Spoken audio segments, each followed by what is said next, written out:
नमस्कार, मैं छत्तीसगढ़ अखबार के यूट्यूब चैनल इंडिया आजकल के स्टूडियो से सुनील कुमार एक ऐसी घटना लेकर आपके सामने आया हूं जो हुई तो एक जगह है, लेकिन इसका खतरा सब जगह है। हिंदुस्तान में, दुनिया में कहीं भी ऐसी घटना हो सकती है, ऐसा जुर्म हो सकता है। मैं, आप, कोई भी ऐसे जुर्म के शिकार हो सकते हैं। कुछ एक न्यूज़ चैनलों में आता था, ध्यान है ना आपको, सावधान रहना, ऐसा क्राइम थ्रिलर जैसा प्रोग्राम आता था। मैं वैसा कोई थ्रिल पैदा करना नहीं चाहता हूं, लेकिन मैं सावधान करना चाहता हूं इस बात के लिए कि किसी के भी साथ ब्लैकमेलिंग का, डरा धमकाकर, बलात्कार में फंसाकर, बदनाम करने का धमकी देकर किस तरह से पैसा ऐंठा जा सकता है। छत्तीसगढ़ के बलौदाबाजार भाटापारा जिले का नाम है ये दो छोटे छोटे से कस्बे थे, बलौदाबाजार और भाटापारा। जिस जगह से मैं बात कर रहा हूँ, रायपुर जिले का हिस्सा थे एक समय ये, बाद में छोटे छोटे से जिले बन गए, उसमें ये बलौदाबाजार भाटापारा को मिलाकर एक जिला बनाया गया। मेरी धारणा इस जगह के बारे में कस्बे जैसी है। मैं इसको बहुत बड़े शहर के रूप में अभी नहीं देखता हूँ।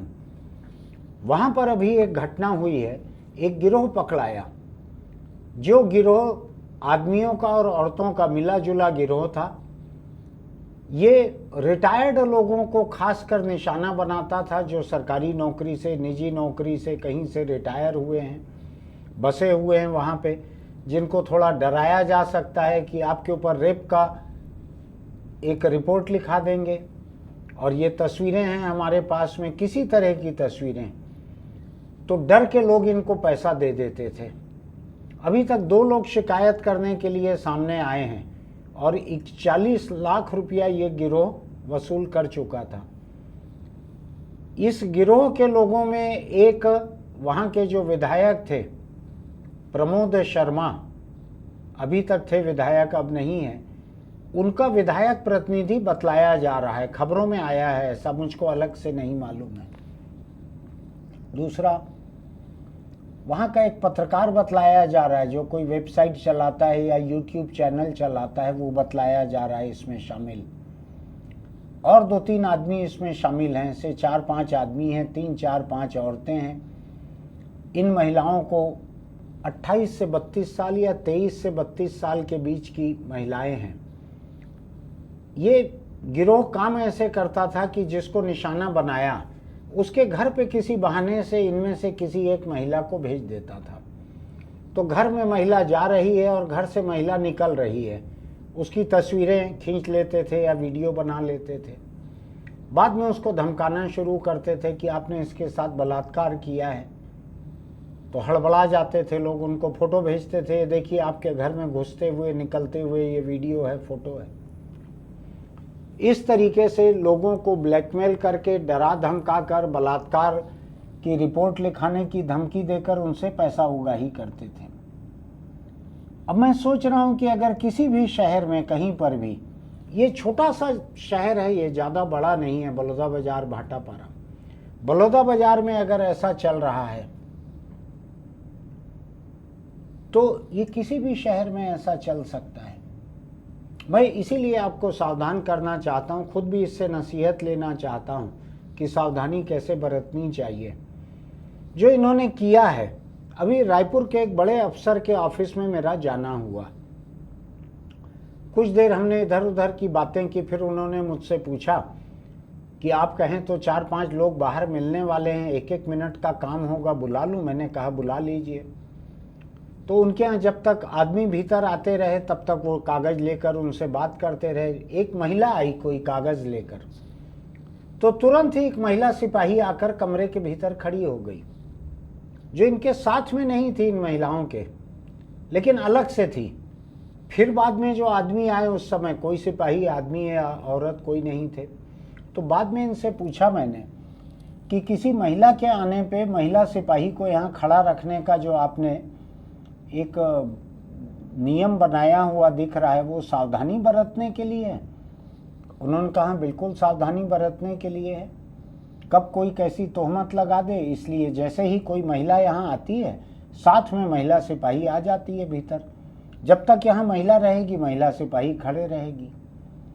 अब मैं थोड़ा सा ये मामला, आप भी सावधान रहिएगा। आपके घर में चंदा मांगने के नाम पर, मदद मांगने के नाम पर, काम मांगने के नाम पर किसी भी बहाने से अगर कोई लड़की महिला ऐसे आती है तो सावधान रहिएगा कि क्या घर के भीतर बैठाकर बात करना है कि बाहर बात करना है, क्या करना है, या उतने समय अपने मोबाइल फ़ोन पर इस बात की वीडियो रिकॉर्डिंग करनी है, ऑडियो रिकॉर्डिंग करनी है कि वो क्या बात करने आई हैं।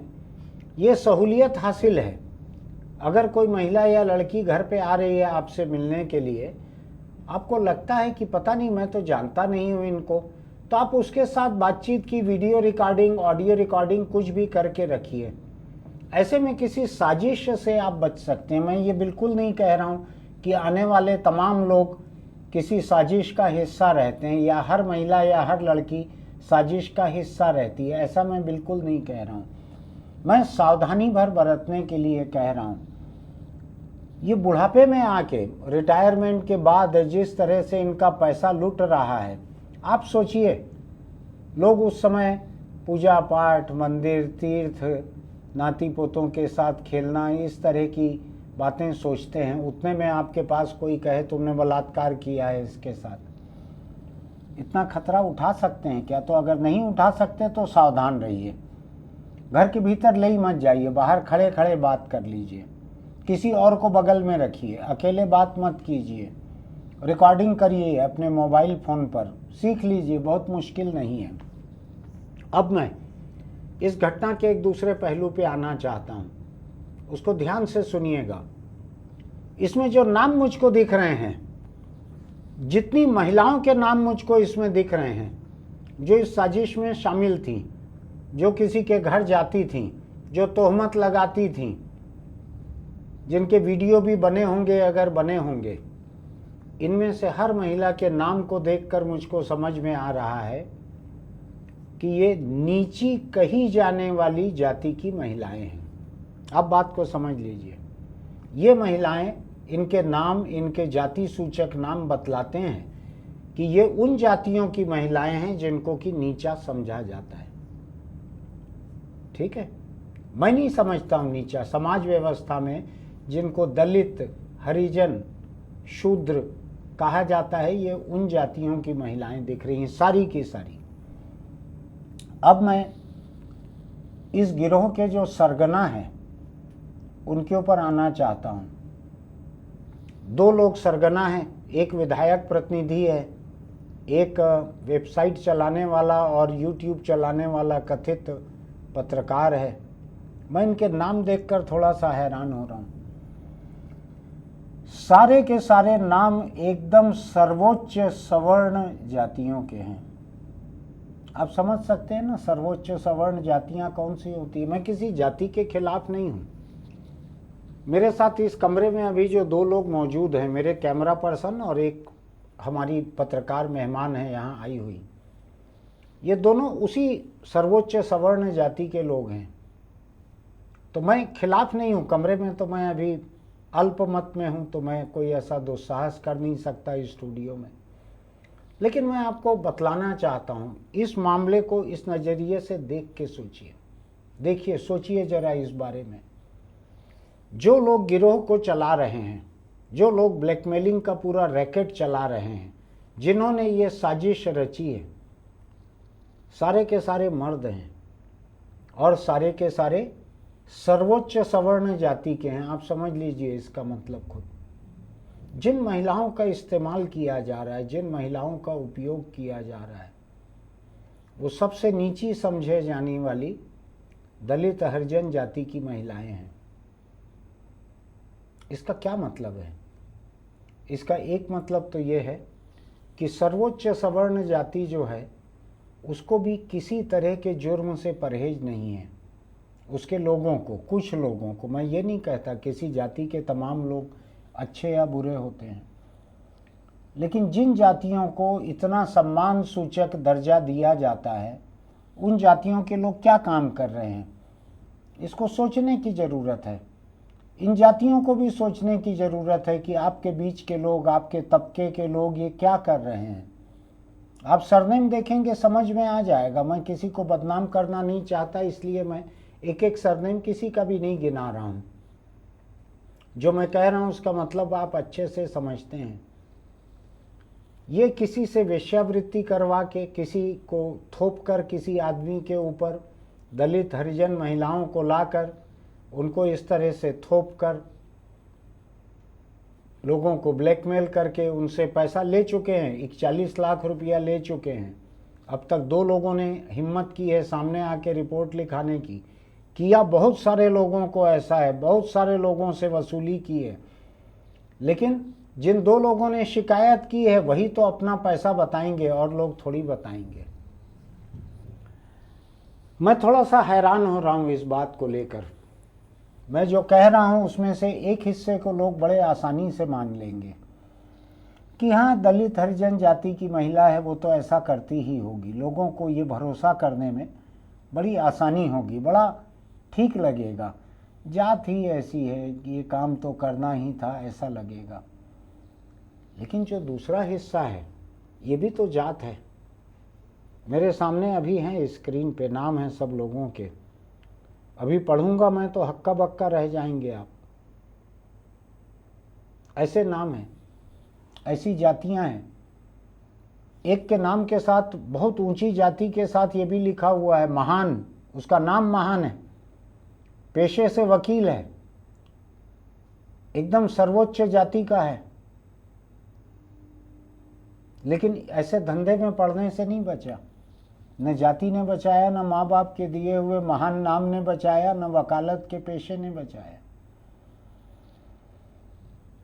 मैं इस मामले को देख रहा हूं तो जितना मुझको एक जुर्म का मामला दिख रहा है, उतना ही मुझको एक सामाजिक अध्ययन का मामला भी दिख रहा है। कभी समाज शास्त्र मेरा गंभीर विषय नहीं रहा, कॉलेज की मामूली सी पढ़ाई के से परे, लेकिन मुझको लगता है कि सामाजिक अध्ययन की बात है कि किस जाति के लोग किस तरह के पेशे में पड़ते हैं। सबसे कमज़ोर, सबसे नीची समझे जाने वाली जाति की महिलाएं इस तरह से ब्लैकमेलिंग के लिए अपनी देह मुहैया करा रही हैं। उनको इस्तेमाल कौन कर रहे हैं? सबसे ऊंची समझे जाने वाली जातियों के लोग। ये शोषण, जातिगत शोषण की व्यवस्था वहाँ भी लागू है। मैं कुछ देर पहले इस विषय पर बात करते हुए मेरे कैमरामैन हैं, उनसे मैं बात कर रहा था। वो उच्च सवर्ण जाति के हैं, उनसे मैं बात कर रहा था इस बारे में कि इस तरह का मुझको जातियों का एक मामला इसमें दिख रहा है। तो वो खुद सुनकर थोड़े से हक्का बक्का थे, कुछ विचलित भी थे कि मैं घूम फिर के फिर जातियों पे आ जाता हूँ। लेकिन हिंदुस्तान में जाति हकीकत है। कई तरह के बड़े जुर्म ऐसे हैं जिनको ऊंची जातियों के लोग करते हैं और छोटी जातियों के लोगों को औजार बनाकर करते हैं। शतरंज की बिसात पर प्यादे रहते हैं ना, तो नीची कही जाने वाली जातियों से प्यादे लाके भर्ती कर लेते हैं और ऊंची समझे जाने वाली जातियों के लोग जो हैं वो पीछे बैठ के खेलते हैं। वो आखिरी तक महफूज रहते हैं, सुरक्षित रहते हैं। आप सोच के देखिएगा।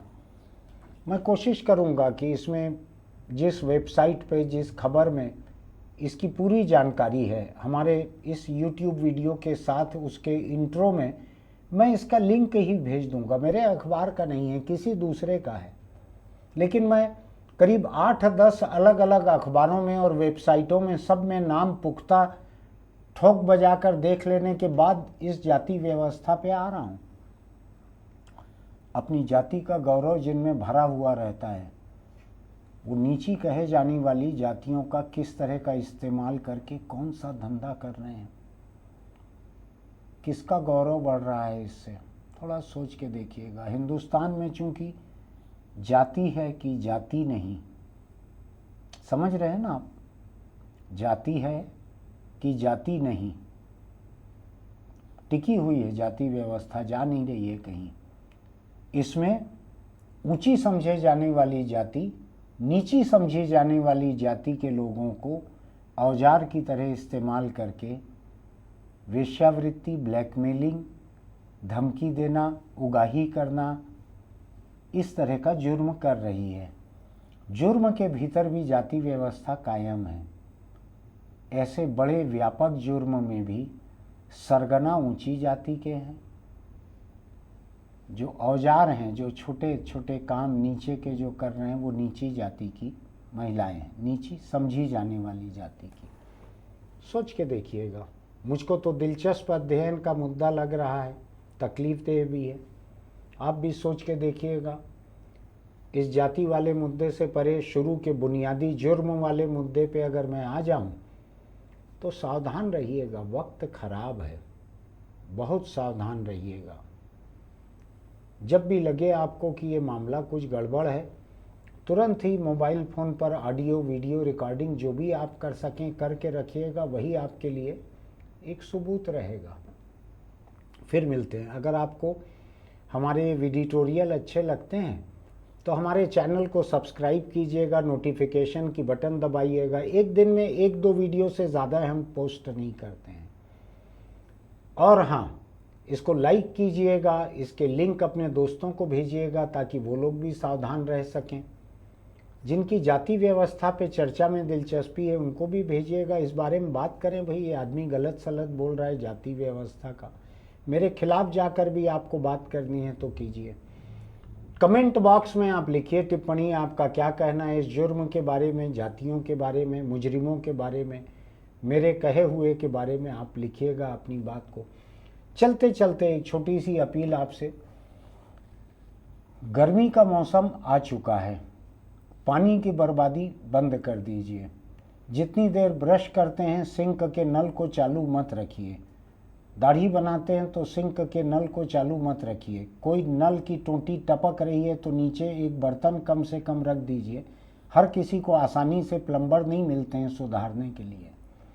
मुंबई में एक बहुत बड़े कार्टूनिस्ट, धर्मयुग में कार्टून कोना ढब्बू जी जो बनाते थे, आबिद सुरती, वो बुढ़ापे की हालत में एक मैकेनिक को साथ में लेके चलते हैं, प्लम्बर को खुद भी लेके चलते थे। पहले खुद ही औजार लेके चलते थे, वाशर वगैरह छोटी छोटी चीज़ें लेके चलते थे। हर बिल्डिंग में जाके हर फ्लैट की घंटी बजाते थे। आपके यहाँ कोई नल तो नहीं टपक रहा है, सुधारना है क्या? पैसा नहीं लगेगा, मुफ्त में सुधारेंगे। तो बुजुर्ग थे इसलिए घर में आने देते होंगे लोग। फिर ये प्लम्बर लेके जाने लगे, खुद से उतना बनता नहीं होगा, उम्र हो गई। तो आबिद सुरती जैसे महान कार्टूनिस्ट घर घर घूम के एक एक बूंद पानी को बचाने के लिए अपने पैसों से कर रहे हैं काम। आपके घर में अगर कोई नल में वाशर चेंज करते हैं, आपसे पैसा नहीं लेते। आप भी यहाँ करके देखिए, कम से कम अपने घर में पानी की बचत कर लीजिए। पाइप से मोटरसाइकिल या कार को मत धोइए, पानी की बहुत कमी है। फिर मिलेंगे।